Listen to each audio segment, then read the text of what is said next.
I want to go ahead and show you the 5 keys to breaking 85. Now it starts on the tee box.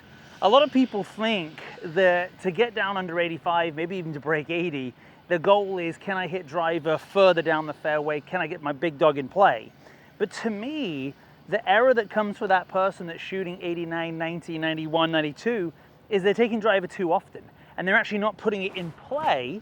And when they're not putting it in play, they're taking penalty strokes, they're pitching out, and they're creating doubles on the scorecard, maybe even the occasional triple or blow up. So really what we're looking for here is the ability to go ahead and have a go-to club. We need something that you can put in play every time, right? Or at least I would say 8 to 9 out of 10 times. That may not be the driver. For you, some of you, it may even be the 5 hybrid. The only problem with that, it doesn't advance down the fairway further enough. So what we've got to ensure is that we start to work on that go-to club and get it down the fairway further so it can become the 5 wood, then it becomes the 3 wood, and then what you hope it to be, if you're a tour player at least, it's the driver's the go-to club. That's what you see with Rory. So again, I challenge you first off to be able to put the ball in play, but then advance that down the fairway as far as possible, where you can do it 80+% of the time. The next thing is about the shots into the green. What I see so often with that golfer that just is desperate to shoot a lower score and consistently shoot in the low 80s is they get way too aggressive. You got to think about this. If you want to shoot 84, all it means is play bogey golf, but once every 3 holes, I need to make a par. So if I'm going to think about this, I'll see players taking their laser, looking at that back right flagstick that you can see there, and then almost sort of playing aggressive to it, rather than thinking bogey's okay, right? I got to make the occasional par and take the trouble out of play. If I short side it on the right-hand side, I'm done. So the second key here is ensuring that when you do have that opportunity to put yourself anywhere on the green, you need to make sure you take the trouble out of play.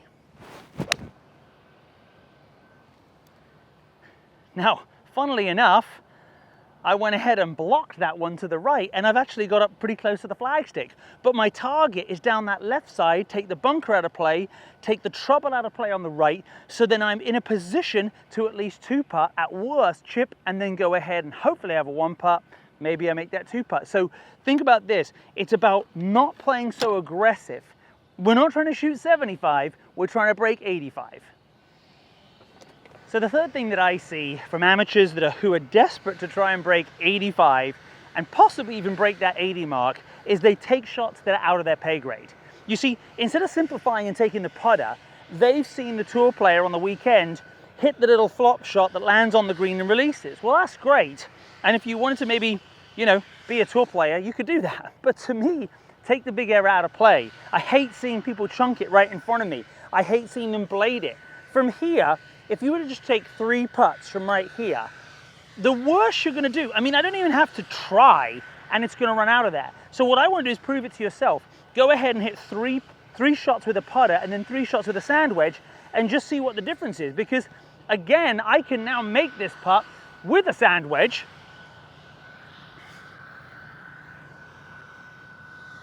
There we go, left edge, okay? Versus trying to get in here and take this delicate chip shot, and I'll try and hit this one as nice as I can. But again, let's just go ahead and land this one on the green. Nice, it's a great shot. And that's why, kids, you should always use a lob wedge. But guess what? That's because I'm a tour player. No, I'm not a tour player, I'm a golf professional. I used to play professionally. My point is here, is that if you want to learn how to chip like that, you just need to just get more coaching from me. But what I see from my amateurs, is more of this. A nice chip, and then here we are 15 feet from the hole, and guess what? You've just turned I believe, simple par into a bogey. Okay, the fourth thing that I see, and that's something that you have to work on, is just stop trying to read the greens so much. Everybody gets die-hard on reading greens and spending their time trying to hit the shot exactly right on it. Look, I'm 30 feet from the hole. All you've really got to do from here is get the pace right. I don't care what the line is. If I saw a huge break, I'd play it. But the point being is that if this ball can get somewhere up close to the hole, I'm in good position. Now, I had a great line on that, but guess what? I'm 4 feet by. This is a missable putt. Whereas if I've got great pace, this one I'm going to aim 2 feet right of the hole, but hit with good pace. And what you're going to see here is, yeah, it never had a chance to go in. I get it. But the point being is, because the pace is good, I've got to tap in. So the amateur golfers that are trying so hard to get the right read, they forget to go ahead and hit the putt. They forget about pace. And that's where they drop shots. And that's where that 90 comes in instead of that 84.